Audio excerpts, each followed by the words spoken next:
உலகமெங்கும் பார்த்து கொண்டு இருக்கக்கூடிய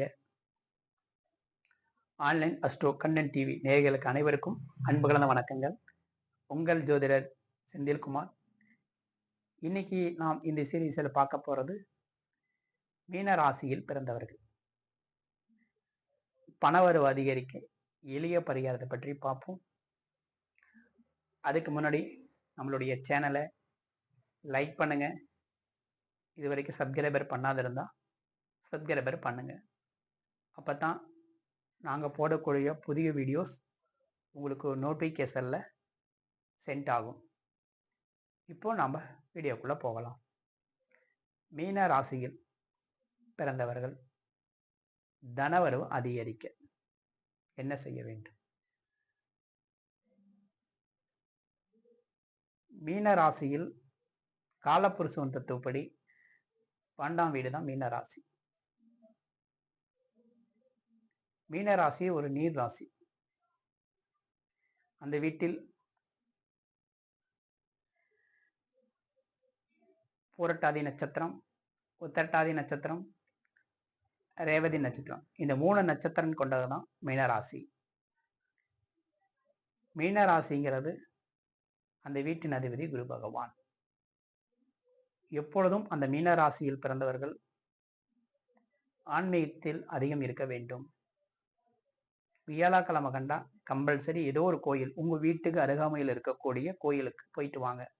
அங்க சென்று கோயிலை சுற்றி வாருங்கள்.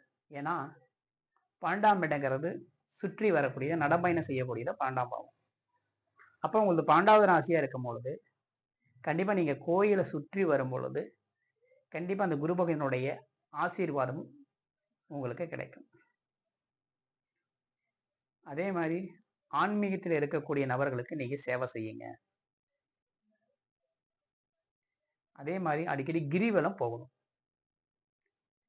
ஸோ வெளியூர் போக முடியலனா கூட உங்க வீட்டு பக்கத்தில் இருக்கக்கூடிய எந்த கோயிலாக இருந்தாலும் சரி, சிவன் கோயில் மற்றும் எந்த விதமான கோயில், முருகன் கோயில், விநாயகர் கோயில் எது இருந்தாலும் சரி, கோயிலை சுற்றி வருவது தான் கிரிவலம். அப்போ நீங்க கிரிவலம் வந்தாவே உங்களுக்கு அதிர்ஷ்டம். முடிந்த அளவுக்கு நீங்க கிரிவலம் வாருங்கள். கண்டிப்பா உங்களுக்கு தனவரவும் அதிர்ஷ்டமும் உங்களுக்கு உண்டாகும்.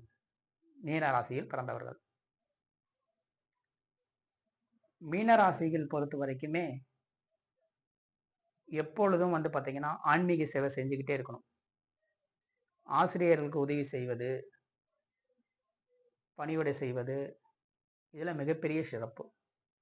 அதே மாதிரி கோயிலில் வேலை செய்யக்கூடிய அர்ச்சகர்களுக்கு, ஏன்னா அவங்க குரு மாதிரி, அப்போ எப்பொழுதும் கோயிலில் வேலை செய்யக்கூடிய அர்ச்சகர்களுக்கு நீங்க உதவி செய்ய வேண்டும். நமக்கு வழிகாட்டுறவங்க எல்லாமே குரு தான். ஜோதிடர்கள் மற்றும் ஆலோசனை நமக்கு சொல்லுவவர்களுக்கு கூட குரு மாதிரி தான். அப்போ இவங்களுக்கெல்லாம் எப்பயுமே நம்ம ஒரு சேவை செய்யணும். கண்டிப்பா அந்த மீன ராசியில் பிறந்தவர்களுக்கு அதிர்ஷ்டமும் செல்வ செழிப்பும் உண்டாகும். தனவரவு அதிகரிக்க வேண்டும் என்றால் அடுத்த வீட்டான மேசத்தில் இருக்கக்கூடிய செவ்வாயை இயக்க வேண்டும். செவ்வாயை நீங்க இயக்கும் பொழுது கண்டிப்பா உங்களுக்கு தனவரவு அதிகரிக்கும். அடுத்தது பார்த்து போனீங்கன்னா குங்குமங்கிறது செவ்வாய். முடிந்தளவுக்கு கோயிலுக்கு நீங்க குங்குமம் வாங்கி தானம் பண்ணுங்க. கண்டிப்பா உங்களுக்கு தனவரவு அதிகரிக்கும். பர்டிகுலா செவ்வாய்னா முருகரை குறிக்கக்கூடியது. அப்ப முருகர் கோயிலுக்கு செவ்வாய்க்கிழமை நாள் பார்த்து குங்குமம் வாங்கி தானம் பண்ணுங்க. அடுத்ததா பார்த்து போனீங்கன்னா மங்கள பொருட்கள், திருமணத்திற்காக வாங்கக்கூடிய மங்கள பொருட்கள் அப்படின்னா கல்யாணத்துக்கு வெத்தலை பாக்கு, 2வது மஞ்சள், ஒரு பெட்டும் பணம், தேங்காய், இந்த மாதிரி பொருட்கள், மாலை, இந்த மாதிரி பொருட்கள்லாம் வாங்கி நீங்க தானமா கொடுங்க. பூஜை பொருட்கள் வாங்கி தானமா கொடுக்கும் பொழுது உங்களுக்கு நிச்சயம் தனவரவு அதிகரிக்கும். எப்பொழுதும் செவ்வாய்னா சகோதரி குறிக்கக்கூடியது. முடிந்த அளவுக்கு சகோதரருக்கு உதவி செய்யுங்க. அடுத்தது பார்த்தீங்கன்னா ரத்த சம்பந்தப்பட்ட பிரச்சனை உள்ள நோயால் கஷ்டப்படக்கூடிய நபர்களுக்கு நீங்க உதவி செய்யுங்க. டயாலிசிஸ் பண்றவங்களுக்கெல்லாம் நீங்க உதவி செய்யுங்க. மருந்து மாத்திரை வாங்கி கொடுக்கறது உதவி செய்யுங்க. அடுத்தது வந்து பாத்தீங்கன்னா, வெட்டுக்காயம் ஏற்பட்ட நபர்களுக்கு உதவி செய்யுங்க. உங்க ஆபீஸ்ல ஒருத்தர் வேலை செய்யறாரு, தெரிஞ்சவர் வேலை செய்யறாரு, அவர் கீழே விழுந்துட்டாரு, அவங்களுக்கு மருத்துவ உதவி செய்யுங்க. கண்டிப்பா இந்த மீன ராசியில் பிறந்தவர்களுக்கு கண்டிப்பா புண்ணியகரமா அதிகரிக்கும். அடுத்தது வந்து விளையாட்டு வீரர்களையும் செவ்வாயை குறிக்கக்கூடியதுதான். அப்ப முடிந்த அளவுக்கு விளையாட்டு வீரர்களுக்கு உதவி செய்யுங்க. விளையாட்டு வீரர்களுக்கு ட்ரெஸ் வாங்கி கொடுங்க. பயன்படுத்தக்கூடிய பொருட்களை வாங்கி தானமா கொடுக்கும் பொழுது செவ்வாய் பகவானோட ஆசீர்வாதம் கிடைக்கும். அடுத்தது வந்து பாத்தீங்கன்னா, காலபுருஷன் தத்துவப்படி அது முதல் பாகம். முதல் பாகம்னா தலையை குறிக்கக்கூடியது. செவ்வாய்னா கூர்மையான ஆயத்தை குறிக்கக்கூடியது. அப்போ முடி வெட்டும் கடைகளுக்கு நீங்க கத்திரிக்கோள் வாங்கி தானமா கொடுத்தால் மிகப்பெரிய அதிர்ஷ்டம் உங்களுக்கு. உங்க கருமாவினை எல்லாம் குறைந்து விடும். அடுத்தது வந்து பாத்தீங்கன்னா, கோயில் சாமிகளுக்கு இருக்கக்கூடிய ஆயுதங்கள். இப்போ கருப்பனார் கோயில்ல இருந்தா அங்க அருவாள் இருக்கும். மற்ற அம்மன் இருந்தா வேல் இருக்கும். முனிப்பன் சுவாமி இந்த மாதிரி சாமிக்கெல்லாம் அந்த கோயில் ஆயுதம் வச்சிருப்பாங்க. அப்போ நீங்க ஆயுதங்கள் வாங்கி கொடுக்கறது புண்ணியகரமா அதிகரிக்கும். அடுத்தது வந்து பாத்தீங்கன்னா, ஈபில் வேலை செய்யற நபர்களுக்கு உதவி செய்யுங்க. ஒயர்மேன், எலக்ட்ரீஷியன் வேலை நம்ம வீட்டுக்கெல்லாம் வேலை செய்யறாங்கல்ல, அவங்க எல்லாமே வந்து பாத்தீங்கன்னா செவ்வாய் பகவானை குறிக்கக்கூடியதான். அப்ப முடிந்த அளவுக்கு நீங்க இந்த மாதிரி உதவி செய்யுங்க. அதே மாதிரி உங்க கூட வேலை செய்யற நபர்களுக்கு வந்து எலும்பு கிராக் ஆகிறது மற்றும் கீழ் விழுந்து எலும்பில் அடிபடுவது, இவங்களுக்கெல்லாம் உதவி செய்யுங்க. விபத்து நடந்துருச்சுன்னா அந்த இடத்துக்கு போய் முதல் உதவி செய்யுங்க. அடுத்தது வந்து பாத்தீங்கன்னா, சமையல் வேலை செய்யக்கூடிய நபர்களும் செவ்வாய் பகவானை குறிக்கக்கூடியது. அதே மாதிரி வண்டி ஓட்டும் டிரைவர்கள், அதுவும் செவ்வாய் பகவான் குறிக்கக்கூடியதான். அப்போ இந்த மாதிரி நபர்கள்லாம் செவ்வாய் பகவானை குறிக்கக்கூடியது காரகத்துவம். அப்ப இதெல்லாம் நம்ம இயக்கும் பொழுது கண்டிப்பா செவ்வாய் பகவானுடைய ஆசீர்வாதம் நமக்கு கிடைக்கும். அப்போ ஒரு பிறவியில் நம்ம ஏதாவது போன பிறவியில் செய்த பாவங்கள் செவ்வாய் காரகத்துவம் நம்ம ஜாதகத்துல வீக்னஸா இருந்து, நம்ம ஜாதகத்துல வீக்னஸா குறைந்த பாகையில் இருப்பது, செவ்வாய் வந்து ராசிக்கு 6, 8, 12 மறைஞ்சிருந்தா தனவரவு கம்மியா தான் கிடைக்கும். நீங்க எவ்வளவு உழைத்தாலும் அதுக்கு உரிய சம்பளம் கிடைக்காது. அப்போ இந்த மாதிரி செவ்வாயுடைய காரகத்துவம் இயக்கும் பொழுது கண்டிப்பா உங்களுக்கு தனவரவு அதிகரிக்கும். ஒருத்தர் ஒரு தொழில் இருப்பாரு, ஹார்ட் ஒர்க் பண்ணி உழைப்பாரு, அந்த உழைப்புக்கேற்ற ஊதியம் அவருக்கு கிடைக்காது. இப்போ உதாரணத்துக்கு வந்து ஒருத்தர் வந்து 50,000 அவர் செய்யக்கூடிய வேலை கிடைக்குதுன்னா, அட்லீஸ்ட் அவருக்கு வந்து 20,000 தான் கிடைக்கும். ஏன் அப்படின்னா, அந்த 2ஆம் பாகம் கெட்டு போயிடுச்சுன்னா ஒரு ஜாதகத்துல கண்டிப்பா குறைவா தான் சம்பளம் கிடைக்கும். அப்போ அந்த வீட்டின் அதிபதி எந்த கிரகம் வருதோ அதை இயக்கும் பொழுது, புண்ணியகரமா செய்யும் பொழுது நமக்கு தனவரவு அதிகரித்து கொண்டே இருக்கும். ஸோ இவ்வாறெல்லாம் இயக்கங்க. அடுத்தது வந்து சர்க்கஸ் வேலை செய்யக்கூடிய செவ்வாய் பகவான் தான் குறிக்கக்கூடியது. அப்போ சர்க்கஸில் வேலை செய்யக்கூடிய நபர்களுக்கு நீங்க உதவி செய்யுங்க. சாம்பார் சாதம் செவ்வாய் கலக்கம் கண்டா நீங்க தானம் கொடுங்க. ஸோ இவ்வாறெல்லாம் இயக்குங்க.